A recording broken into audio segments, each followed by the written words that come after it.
Hola a todos, bienvenidos nuevamente a Cultura Geek. Yo soy Fernán y en este episodio de LeanComics traemos un invitado súper especial y vamos a estar hablando de este cómic que tengo en mis manos. Así que está pendiente porque venimos con un invitado bien especial en LeanComics.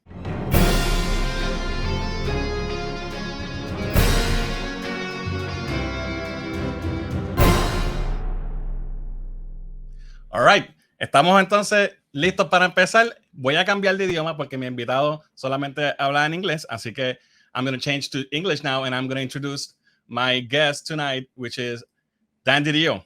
How are you doing, Dan? Good, thank you. Good, and thanks for having me on. Thanks for agreeing to do this. I have so many questions for you. I don't know if we're gonna have time to get to them all. I'll see if I have any answers. That's a good one. So, like we've talked before, we did a couple of interviews back in New York Comic Con and San Diego. Right. So this is like the third time you've been in my channel. Thank you for that. I want to start asking you with the first thing that is this. It's yes. Frank Miller presents new company, new comic books coming our way. Just tell me what is Frank Miller Presents all about? How did it came about, and what can we expect? Yeah, I mean, the start of Frank Miller Presents was just after I'm leaving DC. You know, I've been talking to a couple other people just about things that I'm interested in doing and all that. And Frank and I had been talking about other projects. So as the story goes, Frank had a book that he was planning to do with DC Comics, which he was talking about possibly doing a Dark Knight 4.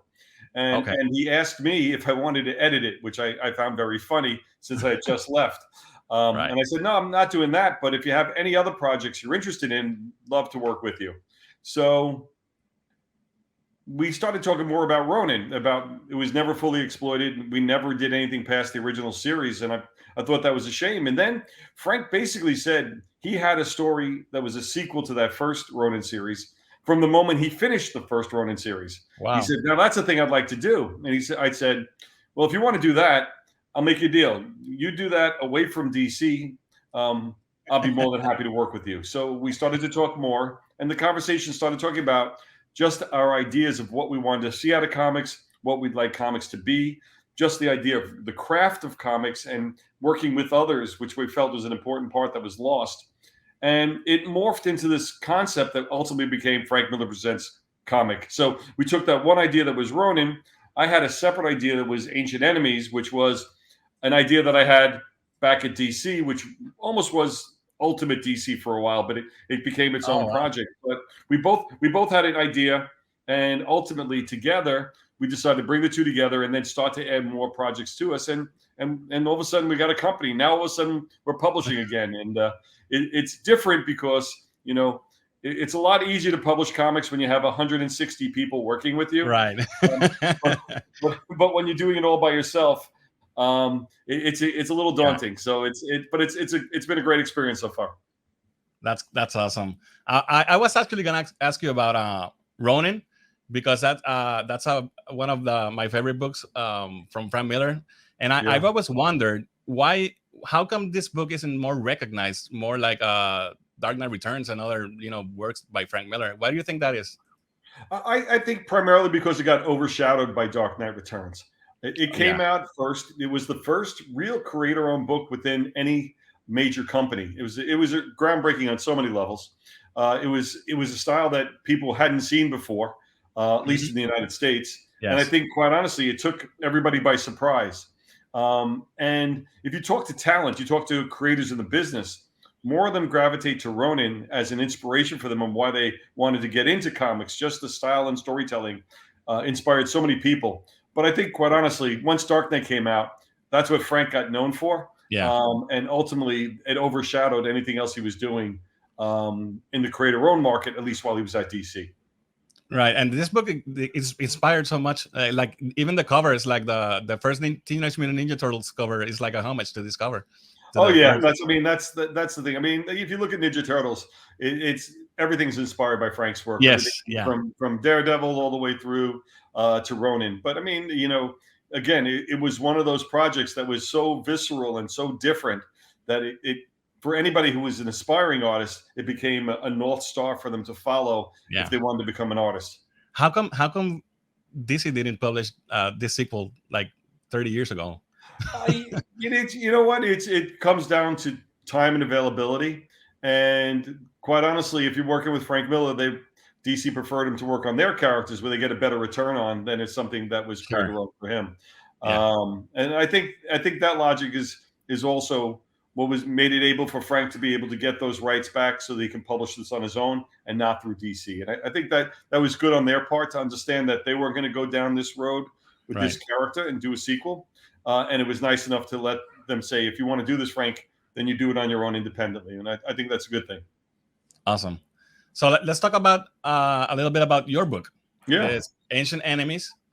I read of course, I have the Ashcan. Yeah. So I read it. I gotta say, I'm really digging it. Good. I'm glad to hear that. The dual aspect of the warring planets and all that. Yeah, I mean, it gets really interesting because that really is a prequel. I did that independent of the first issue. First issue really starts on its own because it takes place on Earth 20 years after the event that ultimately was these ships crashing into Earth and starting this effect of people getting powers and other things happening. But the truth is, the main story is that there's two main antagonists there. And each one is a representative from the other world. And what happens is there's a character called the Genie, and there's another called the First Responder. Each one takes on the fight for the country because they've got some of the technology or DNA in them that ultimately makes them combatants. And here they are having this millennial war that they're acting upon that they have actually no connection to other than it's a feeling that's been inbred in them. And it's really an examination of this inbred hate that people feel and how they have to get past that if they want to get on, or are they going to work themselves into destruction? And in the process, there's a lot of other heroes and a lot of characters with powers that start to rise in the world. And ultimately, you see people choosing sides about where they want to land in order to basically bring this to a conclusion. But ultimately, the more that it escalates, the worse it gets for everyone. So you got to create this whole new world on your own, that like from your mind. How cool is that? Here's the thing. I've always been doing that. Even when I worked at DC, we were inventing new characters. We were just using familiar names on them. So there's a lot of things that changed. If you look at the Jaime Reyes version of Blue Beetle, that's a completely new character. Yes. He's called Blue Beetle, but he had very little to do with the original one. And that's some of the fun of what's going on. In this case, starting fresh, I have a brilliant partner in Danilo Beirut, who's the artist on this and the designer of the book. Yeah. And his art style and sensibilities is really what helps bring this all to life, because quite honestly, there's an energy that's on a page that I felt has been lacking in comics. And, we use references like John Buscema and things like that are the type of action and positioning that we want these characters to have. So you can feel these things have a lot of power to them. And when Frank and I started with Frank Miller Presents, we said one thing very important. We want to entertain. We want to have fun. It's what we enjoyed in comics, and hopefully bringing it to a new market with all the sensibilities that we love, but with a voice and tone that fits in today's world and society. And that's the challenge of what we're doing. And hopefully these books get accepted and the characters, really take on a life of their own with the fan base. Awesome. I was going to ask you about the Ashcan. Was it a conscious decision, or was it something about because it's an Ashcan and maybe like to keep the price low? But I love the paper in this book. I really do. I love the smell. I love how it looks. It brings me to when I started reading comic books in the late 80s and 90s. It makes me feel classic. That's all. That was Frank. He wanted that paper, and I found it. And you're absolutely right. When we said we wanted people to reconnect with comics, we feel that people have gotten away from what comics are about. They're collecting covers, not stories or characters. They're worried about everything other than what's inside the book. Exactly. And it is an experience reading a comic that we wanted to, like I said, reconnect with. It is sight, smell, touch, all this in that book itself. And to be honest, we decided not to go with any digital print on that because, again, it was going back to the purest form of what we knew comics were and the ones that we remember the most. That was the logic behind that. But it was a very conscious decision to go with that paper and style. And it's been very successful so far, right? You're going to do a second printing? Yeah, I mean, here's the thing: we put about 12,000 books into market that we gave free to the stores, and some of those books got priced up a little bit, but some of them landed in the hands of the fans too. Then there was another 12,000 at Diamond that went within the first day. More stores bought those up, and now we're out there trying to put as many books to the people who want them. So if there's a person who felt that they missed out on an opportunity to get this book but really want to have a copy, the retailers can actually order them now. Cool. And get enough copies for the people in their stores. And I looked at this book more in line with the free comic book day comic, meaning that it's it's supposed to be given away or sold at $1 or whatever way it is to get it in the hands of somebody who wants to read stuff and get familiar with books, especially about new projects. This is a new comic company, a new thing. And I want to make sure that as many people who knew we were before our first books actually hit the stands. And what's what's the plan? You have Ronin, you have Pandora, you have Ancient Enemies. Are there more books on the way? Is there gonna be a sort of maybe like a shared universe in There's no shared universe, but there's a little nod to Ronin in Ancient Enemies. I have to say there is one. Just because if I'm working on all these books, I can't help myself doing that together. So you might see the Aquarius Corporation popping up in places. Nice. Awesome. But on the other side of the coin, though, we have Frank's doing a one-shot of Sin City with Milo Manera, which is pretty exciting. And then Frank's also creating a new Sin City Western. It's the origin of Basin City, which is and you get a lot of familiar relatives of the characters in that show. So you got some things there, and we do have a line of next tier books that we're already starting to cultivate. But we want these books to land. We want these books to have an audience, and then we'll come out with the next material after that. How many issues is Ancient Enemies? 6 issues. It comes out bi-monthly. So that's the good part. So it's a slightly oversized book. The first issue, 64 pages of story. Every book after that will be 48 pages of story. Some of them have backups, so there's characters that spin out. If you see the big poster of all the characters, there's a lot of characters in there that are moving in and out of the story. The way I tell it is the same way Darwin Cook did New Frontier. It's really you're moving through time with all these characters, and you change the focus on different ones, so they're in the spotlight. But it's the story itself. It's constantly moving forward through the 6 issues.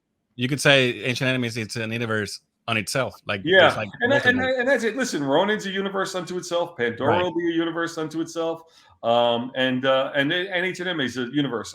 I'm hoping that with enough success to it, that some of the characters we could do one shots of or break them out here or there. But I want everybody to be in the main book at the start, because I think that weight will give it a lot more support. All right. So let me ask you, how does it feel to be back doing comics? You know what? It's fun. I mean, I never would want to step back into the same type of role that I had at DC. It's hard to do that. But to do it in this fashion, working with Frank, being hands on everything, I was laughing. I'm sitting there writing solicitation copy for the previews catalog, taking a phone call, to make sure that things are on the press. So you're really hands on in every aspect of the creation and the production of the book itself, which it's somewhat rewarding. It's exhausting, but and I don't think I can keep it up for a long time. But at the start, though, it's a good way to start. It's good to know every inch of how this is done, so that way, as other people come in to help you, you can explain what's the best and the right way to do it. And were you a big Frank Miller fan, like before working in comics? I was a Frank Miller fan. I mean, you know what? Towards the mid to late 80s, my interest was starting to wane on some of these books and titles. I was a big fan of his Daredevil run. I loved when he stepped in and did Spider-Man issues. I think his art on Spider-Man was spot on. Yeah. I'm always asking him to draw those things, but you know what? I followed, and then I followed him through but once he started to get more into the Electro world and things like that, my taste started to move into other areas as well. Okay. So you started reading comics when you were very young, right? About 10 years old. So I've been reading comics now, I would say, for over 50 years. Cool. That's a bit longer than I have. Yeah, I've been doing this for a while too. I started very young too. So well, one thing I still have some of the books that I first bought. Actually, I still have a lot of the books that I first bought. I never really got rid of the ones from my early days. So I was telling somebody, and I thought it was small. I said, I've got 60 long boxes in the garage, and I got 15 short boxes of magazines. That's a lot. And everybody looks at me like it's a horror. And I said, wow, this is actually down. I gave away 40% of my collection, and this is almost half of what it was. So I thought I only had a little comics, but it still sounds like I got a lot. That's awesome. So let me go to this part of the show, like we always do with our guests. Sure. I'll try to make it brief. Okay. The name of this podcast is called LeanComics, which means read comics. So like I'm telling people, read your comics. Don't just collect them. Don't just buy them for the cover or the price. Enjoy the stories. So I would like to ask you about what are like 1 to 5 stories that you think every reader or every new reader should read. Wow. See, I'm an old guy. Okay, so I'm going to go to different places. All right. That's good. You know what? First of all, I think the single greatest run of comics of all time, and the most creative period of comics, is a period within the early days of Fantastic Four. Yes. From the introduction of the Inhumans through the Galactus story and things of that nature. There's a period from like the 30s to the 50s that's just some of the most brilliant ideas I've ever seen in comics. Love that stuff. I was a huge fan of Jim Starlin's work. So, you know, if you look at his Captain Marvel and Warlock, as a kid, you felt more mature reading those. And it wasn't that it was so mature that it was adult, but it was on this cusp that made me feel older as a kid when I read that. So I love that stuff as a teenager. That was really great. I was a big fan for DC of things like House of Secrets, House of Mysteries. And it wasn't just I love short stories, I love little horror stories, but also you had the artwork of people like Bernie Wrightson and Jim Aparo and Neil Adams and all these brilliant talents working on those comics. And that they visually excited me because they presented these different types of worlds that were different from the pristine, bright colors of the superhero world. So that's one that was out there for me as well. Boy, you got me struggling. That's fine. You gave me 3. That's good. Yeah, and I'll tell you, you know, anything with Spider-Man and Green Goblin was always on the top of my list. Yeah. That's great. Awesome. I started reading in the 90s, and I went back and I read most of those classic stories. And, but there's like a Spider-Man Green Goblin story in Spectacular Spider-Man from the early 90s that it's not famous, but to me it feels like it was my first time reading him. Yeah. So like sometimes you get like this connection to these books that maybe nobody cares, but you do. That's something that's very special. Like I said, there's so many weird comics that I love. You know, I loved Mike Grell's Warlord. I loved all the crazy corners. You know, Jonah Hex was another character that I just never had enough of. You know, for me, comics just wasn't about the costumes. It was about the storytelling and the characters that lived in those worlds. And I loved all the crazy, weird corners of the DC universe that always stood out to me. You know, and I followed writers and artists and things like that, but not blindly. Just something that always piqued my interest when they stepped on a boat. Right. You could tell from some of the books that you wrote for DC, like Metal Man and OMAC. Those are not like the most popular heroes, right? Yeah, but they're the most interesting to me. And also, you have the most from Metal Man. You know, everybody used to ask me all the time, what's your favorite DC character? And I always had to be very diplomatic. I didn't want to insult anybody. But now I can say the Metal Men were always my favorites. Always my favorites. That's cool. And you got to write them. So awesome. Yeah.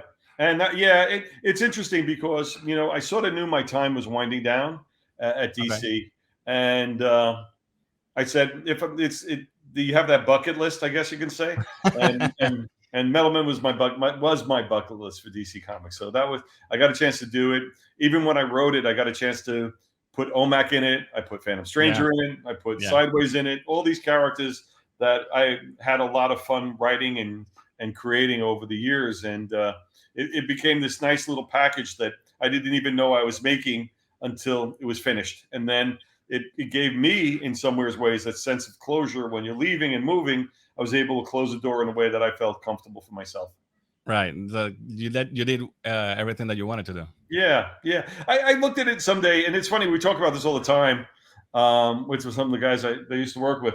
Pretty much in the 20 years I'm at DC, I pretty much touched every single character that ever existed in that company. We found a way to use a show or showcase or a cameo or anything. We used everybody. I mean, I think I was working with Gerard Way during the Young Animal books, and he was putting the really weird characters in there. And we were talking Jason's Quest, which I don't know, what Jason's Quest did. It was a 3-part story and showcase in the 60s that nobody remembers. I don't know what that is. Yeah, there you go. And needless to say, we were going to put that in there. So one of the last books I approved was Inferior 5. And I always said, when you do Inferior 5, you're done. And it's true. So how does that work? Do they have like an archive of like these are all the characters that we have? Because there was a running list, but I hate to say it that was I have an internal memory on these things. So if you pretty much from the 60s up through early 90s, I had a pretty good handle on everything that DC had done. That's awesome. So now let me ask you about and I'm gonna go like some maybe random questions here because I just want to like make sure I ask you all the questions that I can. Yep. So like how you were in charge of DC for like almost 20 years. Yeah. And how as a fan, how was the experience of like never being surprised by a DC comic book again? Because you know all the stories. Did that how did that? Know. You got that wrong. Every time a book landed on my desk, I was surprised. Oh yeah. You go. What happens is you're involved in a project early on, and you're sitting there, and you have these conversations about the books, and people go off and work on them, and then ultimately the book lands on your desk. Okay. And let me tell you, more times than not, you're surprised about what the final product is because there's so many people involved in the process, and things evolve as you go that you might have in your mind what you think it's going to be, and then it comes back to you could be radically different. And part of the job was trying to understand and give that leeway to the creative so that it can take on its own sensibilities. And if it's not what you thought it was, that's okay, as long as it accomplishes the same goal of what the story was supposed to be, and they don't change anything that might be impactful to other people or the characters for a long-term effect. So these are the things you're looking for. So if something went so far astray, my job was to pull it back online. But if it was not what I thought it was, but still worked, it was to let it go and let it be its own project. Okay, and did that happen more often than not? Every day. Really? That's awesome. Every day. That's awesome. You have to, as I like to put to people, just for you to understand perspective. If you're running or overseeing a line, at the time I was executive DC Comics, we were doing somewhere around 70 to 75 books on a monthly basis, which means you're working with somewhere between 300 to 500 people every month. Wow. Okay. So the idea that you can manage it all and control it all is a falsehood. You can't do it. What you could do is keep it in the best shape possible and keep it moving. That's the main thing too. So that's why when I say you're surprised, yeah, it's there's so much happening, and you have to make these split-second decisions. It seems like split-second decisions on letting something go or pulling it back or getting it redrawn or rewritten, because ultimately you got this machine that's constantly chewing up books and paper, and you got to keep feeding the machine of the amount of books you put out there. So you can't stop everything just because it's not what you want it to be. You have to make those decisions and constantly be able to let things keep moving. Okay, that's good. In that same time that where you were at, this is kind of a related question. That like you knew all the stories going in. But like, did you have time to like keep reading comics like from other publishers? Did you like, was it just like, oh, this is work, I don't want to do work when I'm on my free time? It's an interesting thing. You can't enjoy comics from other publishers. I'm going to tell you why. You can't enjoy them. Even if you do enjoy them, you can't enjoy them.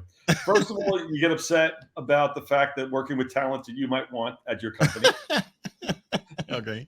Second is they're telling better stories than you, and you get upset that your books aren't as good.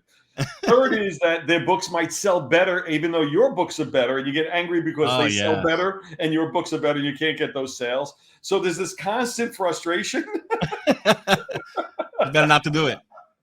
And honestly, I was on the we had comp lists that we were sharing comics with a lot of companies. So I'd be bringing home 20, 30 books every week, going through it for whatever is going to go on there. And that's the hard part, that's the hard part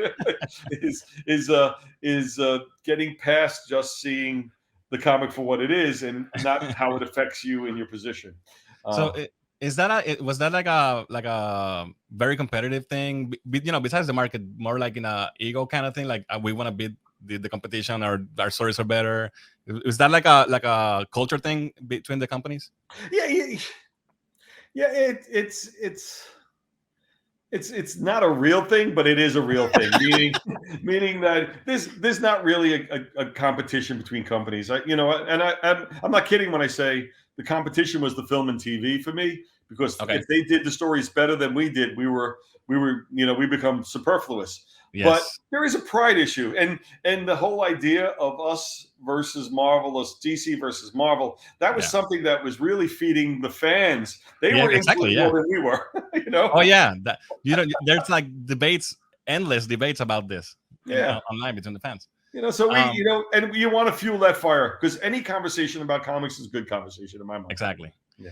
And when you came into DC Comics, I'm 45 years old now, so I've been doing this a while, but I haven't constantly been doing it because it's expensive and life happens. So when you started, I wasn't reading comics, and I came back. I'm not sure exactly when it was, but it was like before Infinite Crisis. I got to read all the miniseries, Rantanagar War and OMAC Project and all of that. I think that's what brought me back. And one of the things that because I'm a DC fan, I've always been a big DC fan. I like all comics, but I'm a DC guy. Yeah. And one of the things that DC never had, that Marvel had, was like this editor-in-chief figure, like somebody like we have someone that's taking charge. Yeah. And we never had that. And when you came in and you took that role, it was like, and then the book started getting really good. It was something that we DC fans were like, finally. Yeah. So yeah. No, go finish it. No, I'll go into it, because that was a period of time for me. I mean, I came in with that in mind. I came in watching Stan Lee and seeing that energy and seeing him fire up a crowd, and I realized the company needed a spokesman, but nobody really wanted to stand up and take that role, and they wouldn't let me step into that role until they were comfortable with my ability to speak properly in the marketplace. Right.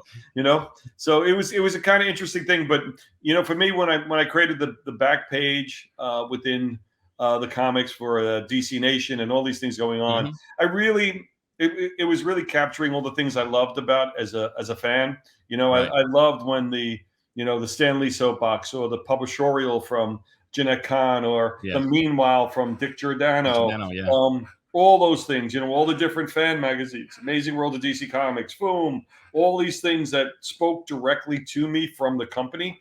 I was even one of those guys that used to dial the DC hotline back in the 70s. They had a DC hotline that you would call, and you listen to this pre-recorded message about what books were coming out. That's cool.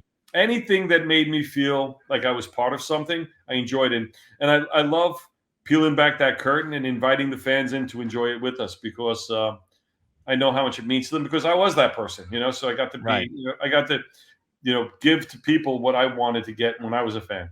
It's funny that in kind of a weird way, it's the same thing that happens with the movies right now.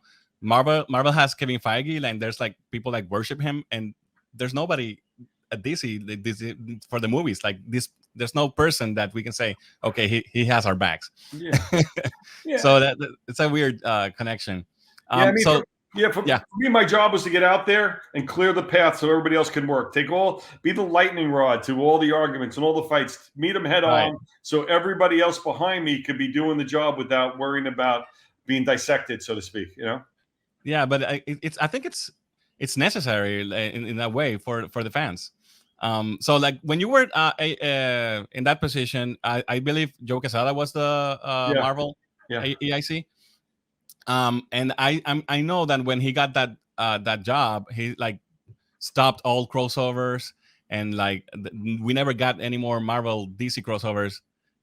Was that ever like a conversation that happened that maybe like was that even a thought that maybe no, I never could sell a lot? I never wanted to do those crossovers either. I was dead set against them. Right? Really? Why? Oh yeah. I think that's a sign of desperation. Okay. I'm sorry, I'm going to say that it's a sign of desperation. That means you're out of ideas, and you're in such a weak position. You have to rely on other companies to elevate your characters. I know it's a lovely thing for fans to see, but the reality is, once you do it, where do you go from there? If I see Superman with Spider-Man, I see these crossovers happening. What happens next? Everything else seems downgraded. So my world, independent now, without Marvel's crossovers, seems weaker. And that's the last thing. You want that competitive? Now you get competitive. There's where the exactly. Yeah, that's what I was going with. Kicks in. I never wanted to give that appearance that I needed or DC needed anybody else's characters except DC's characters to be successful. And you were right. They don't. Yeah, they don't. But you know, the fans eat up that stuff. Yeah, I get it. But it's hard. You know, I can say this now. It's fans that are tired. That means they've seen so much, and they've seen so much of the characters, they're bored.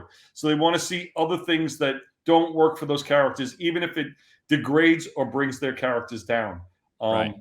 So I think that's a shame. And that's one of the reasons why I was against a lot of these Elseworlds stories, because a lot of people loved Elseworlds, but I said, but if you're putting all that creative energy and you're making these worlds so interesting outside of the main DC universe, you're weakening the DC universe. Find ways to tell those interesting stories in the DC universe, and then we all can be successful with it and move it forward.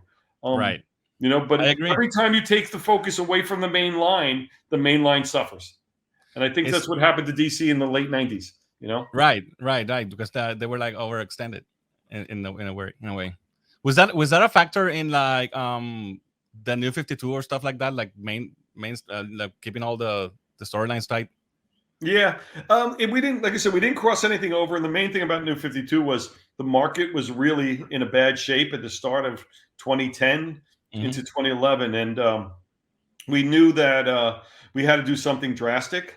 And ultimately, we wanted to test whether or not we can bring new people and new readers in. We felt everything was getting so twisted. And when the logic was made to do New 52, it was a massive decision.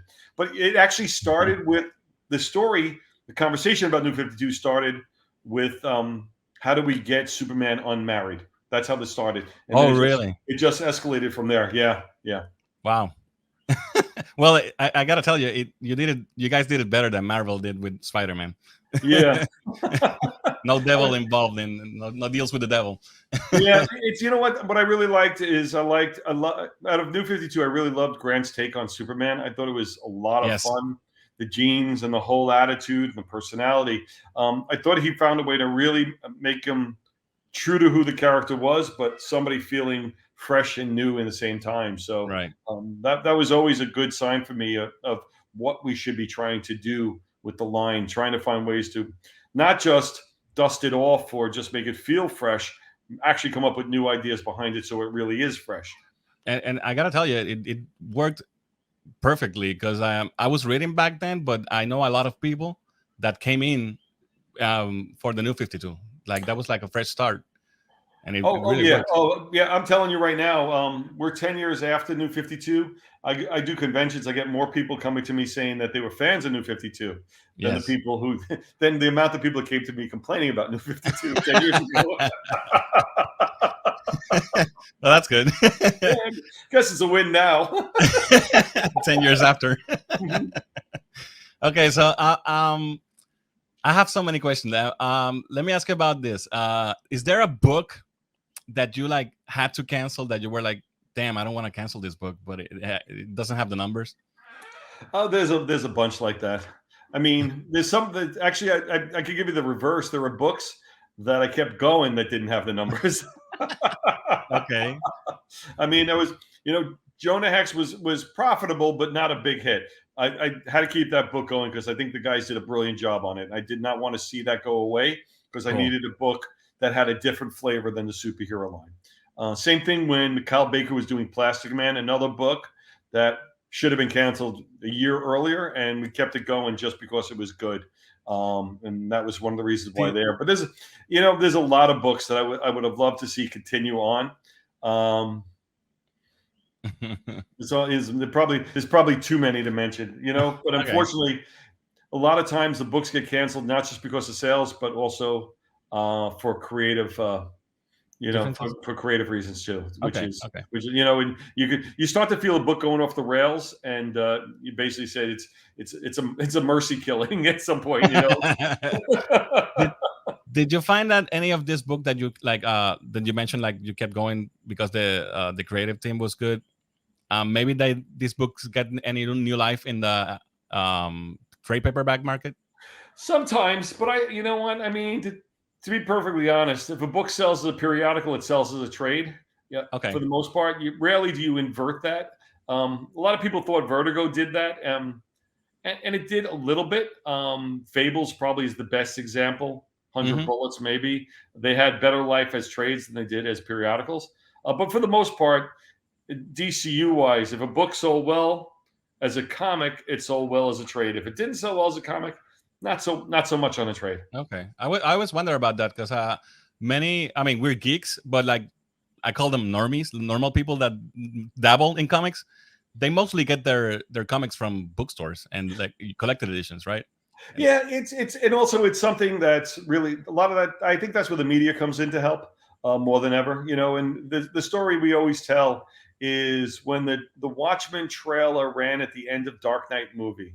And it was 8 months until the Watchmen movie was on the air. In those 8 months in that time, we sold 1 million copies of Watchmen, which was a book that basically was 20 years old, and we sold 1 million copies because the speculation and the interest and the questionings about it. And a lot of times, if the source material is close to the way it's going to be portrayed on film, the source material sells really well before the film because people are like learning about what this movie's about before it comes on, and they buy the book in advance. Cool. So let me just change a little bit. I want to talk. I can't have you here and not talk to you about my favorite DC superhero, which is Green Lantern. Okay. I gotta say, the Green Lantern Rebirth, I think that's what brought me back to comics. Actually, when I was talking before, how did that come about? How did the Rebirth storyline come about? It came about a couple of ways. It started with, Jeff and I had early conversations. Jeff and I bonded over Flash when he was writing Flash, and he did the Ignition storyline, and we were trying to figure out other things. And he was bringing up Green Lantern, and I was talking about it too. We both had the same sensibility. And my logic was, and I say this all the time, even though Hal Jordan was dead, he was the one character that probably appeared more that he was dead than when he was alive. He was in every flashback possible. He was in all these miniseries. And I always joke, I said, and he was the Spectre, but he wore the Green Lantern suit and the mask. Exactly, and I'm like, why does he need to wear a mask when he's a ghost? I don't understand this. Right. Yeah, it's true. And basically what happened is that a lot of people gave up on Green Lantern Corps and gave up on Green Lantern. And when Jeff and I were speaking, we basically said, no, it's not. There's nothing wrong with those concepts. They were just being executed poorly. So let's do it right this time. And Jeff came out with a long plan, and it wasn't an easy sell. It took 4 to 6 months of constant, pushing, because I'm executive editor, pushing the publisher to convince him to do this. Because Paul Levitz was still there, right? Yeah, exactly. And nobody believed we could get this done right. And so this was a big bet for me personally, because I had a little wind to my back. Identity Crisis worked well. A couple other books were starting to click, and Green Lantern was the big one that we were going to show that we know what we're doing better than people were doing beforehand. So when we launched that book, and it was as successful as it was, it gave us this huge path to try new ideas and things, because we had success to lean back on and point to, saying, we fixed this here. Now we're going to go after these other characters, and that got the ball really rolling in a big way. But Jeff had an incredibly long idea and long story, and he had a lot of that figured out way in advance, and he just methodically kept that story going and made Hal the number 2 franchise while I was there, right after Batman. Green Lantern was the best-selling line of books behind the Batman titles. Yes, it was a very exciting time to be a Green Lantern fan, I gotta tell you. What about let me see, what else do I have here? Okay, there was some discussion online recently about the Black Adam movie is coming. Yeah, and there was some discussion online about how relevant was Black Adam before The Rock got involved in the movie. And I gotta say, because he's been involved since like maybe 15 years or something, and the movie was in hell, and now it's finally coming out. But 52. That's when I first remember him getting like notoriety, right? Oh yeah, that was. I mean, he was one of the stars, one of the 4 stars of 52. I mean, he had one storyline that was moving through it. Him and Isis and Orisis. That was one of the more violent aspects of the 52 weekly series, but also it had a real life and sensibility that really played against the other stories that were happening at the same time. But I think that's when he really rose to prominence. He had some appearances in JSA, I think, before that, but that was a star turn for that character. What was it? Because I honestly I don't remember him much before this. Reading comics with him. Was it like a conscious decision to take this like maybe a little unknown character and make him a badass? Oh yeah, well it was. It's basically he's a cool version of Captain Marvel. I mean, I'm sorry, Shazam. Sorry. Oops, whoa, what am I saying?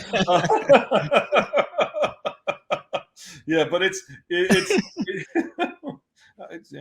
still have the old names in my head. It happens to me too. Oh boy. So anyway, yeah, but he had that edge to him, and I think because the Shazam character was struggling a little bit, and they were playing him a little bit younger in that sense. I thought this was a great juxtaposition of what that power could be given a more mature sensibility. And I think they did a brilliant job. And it's interesting because if you think back at Miracle Man, the books with Miracle Man and all that. I mean, Miracle Man took it completely over the top. Yes. In one direction, and I think this thing found a really good sweet spot, to work within mainstream comics. Right. Yeah, because it wasn't as dark. Yeah. Speaking about darkness, there's this how do you say? People when people compare Marvel and DC, they usually like, I don't know since when this is happening, like recently, maybe the last 15, 20 years, maybe. Yeah. That this is the dark one and Marvel is more lighthearted. Yeah. And that when you started, like you mentioned, you had like early success with Identity Crisis and Countdown to Infinite Crisis, and some of these comics that had really dark moments. Yeah. Do you think, like, did this start that assumption that this is a dark company, or does it have more to do with maybe like the movies, like the Zack Snyder, style? I think DC went down a slightly more mature road back in the 80s. I think this has been a trend from Watchmen and Dark Knight Returns. And if you look at DC's history, they had what was called the DC implosion in 1978, where so many of the books were going, and they collapsed this line down. They cut 40% of their comics, and they were struggling. And it wasn't until they found that darker, slightly edgier voice from a lot of the British talent coming in, but also some from the U.S. creators coming in too, that they started to create this new identity. And DC always wanted to be more mature. They always did. Not just in the sense they wanted to be more, they wanted to be much more in the book market sensibility than they did in the comic book market sensibility. Okay. And if you see them pushing that edginess to the line, and everything from the mid '80s with Watchmen and Dark Knight up until the death of Superman, which is I would say it's pretty dark if you kill Superman off. It's violent. You can see that. And the effects of that, and then they sort of gotten. The thing is that there was this rubber band spin to it, so you get this darkness and craziness. At the same time, you have that wackiness in JLI. But if you look back at the early JLIs, and Keith Giffen and I talk about this all the time, and Keith gets very angry about this, by the way. Gets very angry. He goes, when I was doing Justice League International, it was not a comedy. People think it's all the jokes, the blah-ha-has. Yes. He goes, it wasn't that. There were light moments in there. He goes, but go ahead and read those early first 20, 30 issues. It's a dark book. And he's right. I know. Yeah, he's right. But because McGuire's art is very light, and you have a couple of funny moments, people remember the funny moments, but it's a dark story. There's a lot of dangerous stuff happening throughout that. And that's why that book is so successful. Yeah.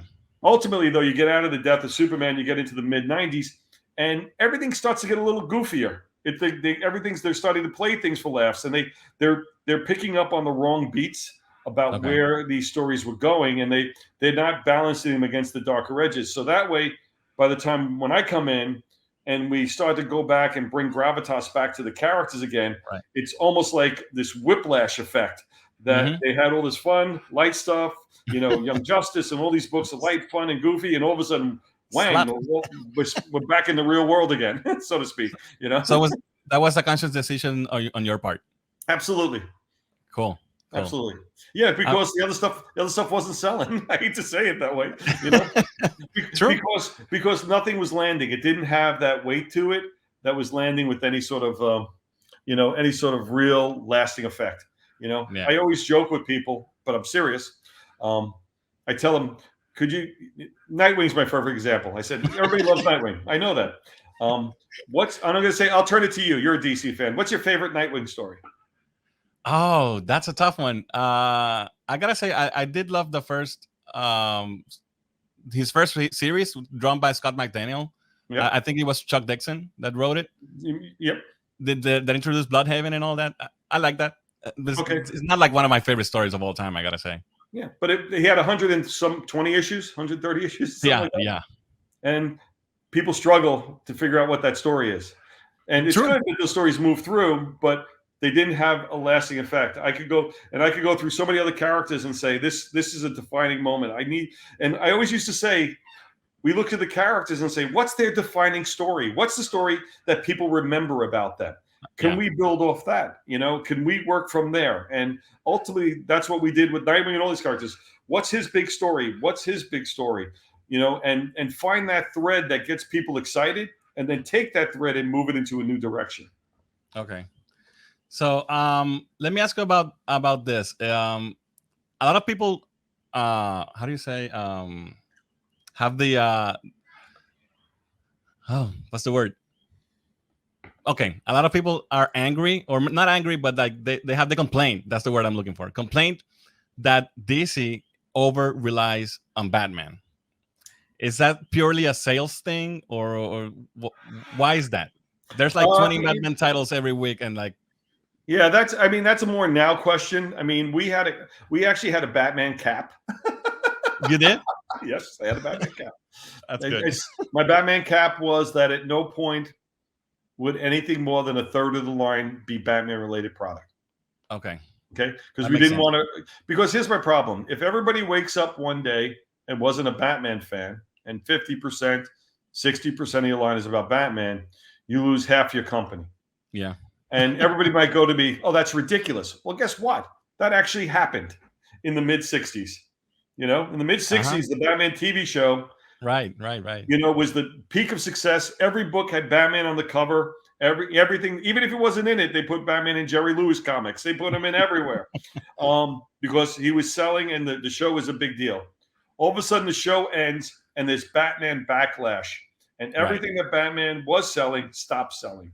And the company was left scrambling when that happened, because everything had this artificial lift off of Batman's name. And as soon as his name was gone, it came crashing down, and they fell into a valley. And that was the start of when Marvel started to get ready to overtake DC. Right. Because DC was trying to rethink itself, and Marvel was on the rise. Right. So my logic is you never want to put too much weight on one leg of the chair. You got to make sure it's evenly distributed. Cool. Yeah, because that's happening right now. There's like way too many Batman comics, and Batman fans, they love him, but we're missing on so many good characters that they could have their own books. For example, my favorite character, you're never gonna guess. It's a Green Lantern, but it's not Hal Jordan. My favorite character is Guy Gardner. Oh, okay. I love that character because he's not your typical hero, right? And he had a book in the 90s. It wasn't as great, but he, they explored it, and I would love to see more of that instead of another Batman family title. Oh, well, listen, when we did New 52, we went out of our way to make sure there was a lot of diversity in styles of stories. We had iVampire, we had Men at War, we had Jonah Hex. We had a lot of different books out there in order to really diversify the line. I tell the same story. I'll say it to you. When comics were in the DC Comics in the mid 70s, only 40% of the DC comic line was superheroes. The rest was romance and mystery and science fiction and westerns and war stories and comedy, everything else. But only 40% was superhero. It's not until you get into the direct market business that the direct market, because it was fan based, only wanted superhero comics, and all the other comics went away just to feed the direct market, even if they sold less than the other style comics in the newsstand. Because they can only produce so much. Right. So it was that one paradigm moment that got us out of all these other businesses, and then ultimately just focused the industry on superheroes for an extended period of time. Right. What's your take on like the current status of the comic book market? There's been a resurgence in like comic book collecting. Yeah. What do you think about all these variant covers and all of these multiple number ones and legacy numbering and all of that stuff? I was never a fan of it. I'm not a fan of it. Even with Frank Miller Presents, we'll only have one variant on every book, and that's done by Frank. Anything that takes people away from reading the interior of the book, I have problems with. Anything that gives it an inflated value, I've seen that market collapse. It might not collapse as fast as it did in the past, because in the past, we didn't have to be able to sell product online and be able to sell across the entire country. You're only selling in a single store. So I think that's going to keep it inflated for a while. But I think it takes the money away from samplings, which some a great product that's out there right now that's worth reading, and that's a little shame. Do you think that all this, like we're seeing now a lot of retailer exclusive variants, and that's like I really don't. I don't know. I'm like 50-50 on that, because there are some cool covers that you can collect. Because I also like the collecting side, right? Yeah. But I think it's too much. Yeah. I was never a huge fan of collecting multiple copies of the same book. Because I want to read as much as possible. And I had a problem with retailer variants, because I got to a point where retailers basically were hiring friends to put on covers. And for me, if you're trying to maintain a quality of your line, you shouldn't compromise yourself too much, just chasing some individual sales. And I said, everything that happens is what we used to call a death by 1,000 cuts. There's no one thing that's going to kill an industry, but there are 1,000 little things that can do it. And I think that's one of the 1,000, Okay. Is that something that generates a lot of money for the companies? It can. It can. I mean, you got to remember, it's still a corporation, and you're still chasing numbers. And you got to hit a bottom line every quarter.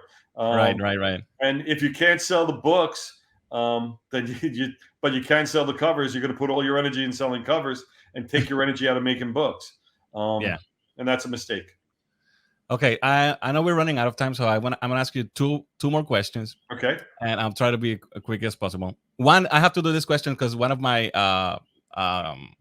partners here in the channel, he's in charge of all the anime stuff and manga. Yeah. And I wanted to ask, what's your take on what do you think about the market right now, where manga it's like huge? Yeah. I have two kids, they're teens. Yep. I have thousands of comics they don't read them. They read mangas. Because it's more interesting. It's more exciting. It's more visual. It's more visceral. There's stuff happening. It's over the top. It's crazy. The more real life we put into comics, the worse comics get. To tell you right now, there's no reason I'm going to want to sit here and watch a bunch of people sitting around a table talking about their problems when I can go sit around a table and listen to people talk about their problems in real life.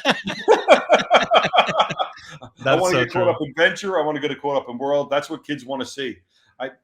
For me, I'm always taken aback about how many people who call themselves longtime fans forget about how they got into comics in the first place. Yes, and belittle people who are enjoying the things that they enjoyed when they were younger. They're taking away their moment, and I think that's a shame. I think that's a shame. And I think I think the kids speak for themselves. And you know what? People are going to complain all the time. They're going to love what they love, and they're going to hate what they hate, and they're going to make sure you know it. True. The things you got to watch out for are the people who don't talk up and just fade away and go somewhere else. And that's what you're seeing. And they're gravitating to manga. They're not standing online. They're not going and making these big pulpit announcements and doing YouTube videos about how they're quitting comics to be the manga expert. Exactly. They're just going because they want to enjoy them. And if you don't understand that, then you don't understand what's happening in the market. And I'm watching that really closely. And a lot of things that we're trying to do with Frank Miller Presents is bring back that visual, visceral nature of comics. We want them to be just entertaining. We're not here to tell anybody anything other than just to have fun with the story. That's great. And the Ronin stuff is pure eye candy. That's what it is. Every page is a double page spread with panels on it. So it's big landscaped artwork, beautifully laid out by Frank, drawn by Philip Tan and Daniel Enriquez, and it's gorgeous, just gorgeous. And that's what comics should be. You say people forgot about making comics visually interesting. They're shrinking it or making it too realistic.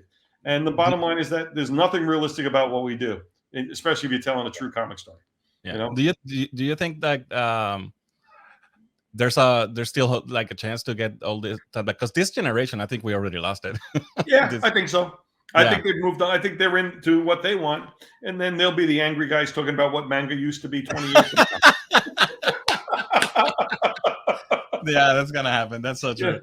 Yeah. Okay, last question. I wanted to ask you about what do you feel about the there's this legacy aspect to DC heroes, like like all this like heroes with the same name. Yeah. Is that because like when you started or when you were like in your time in DC, you brought back a lot of classic versions of characters, namely like High Jordan and Barry Allen. So, but then we saw like multiple other new iterations of characters, like for example, Damian as Robin. Right. He was like the fourth Robin. Right. So, what's by the way, I think Damian's the best Robin. That's my best favorite Robin, by the way. He is? Yeah. Okay. My favorite's Tim Drake, because he's the one that I grew up with, I guess. Of course, that's always the answer most people get. By the way. That's the one you grew up with. Yeah, but like when these things happen, some of your favorite characters take a backseat to the new one, right? Right. And how do you? What was your take for that? What did you prefer? Did you like this? Were you for this aspect of changing mantles? Because I know that was part of the 5G initiative, right? Well, the 5G initiative was going to address this entire issue. I mean, the whole concept of 5G was that it was incorporating everybody on a single continuity character line from beginning, middle, and end. The biggest problem with DC, I tell over and over again, is that Superman, Batman, and Wonder Woman don't age, and the rest of the line does. And that's why everything keeps on getting cluttered, because everybody ages up to Superman and Batman's age, and all of a sudden we got to find a way to reboot and push everybody down. But then we have this new version, then another version comes in. Yeah. You have a 30-year-old Dick Grayson and a 30-year-old Batman. Exactly. And my running joke was that I had to kill Dick Grayson before he was older than Batman.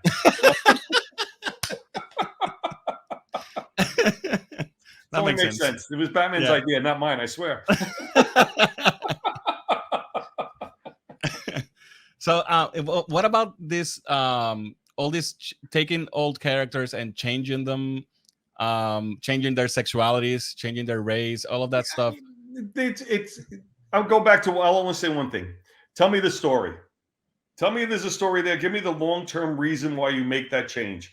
Give me a reason why this is going to be different than what we have in front of us right now. When you explain it to me in that fashion and you give me a different types of story and show what the potential of new version of the character is, I'm all for it. But if it's just going to duplicate what the other character did preceding it, there's no reason to do it. Right.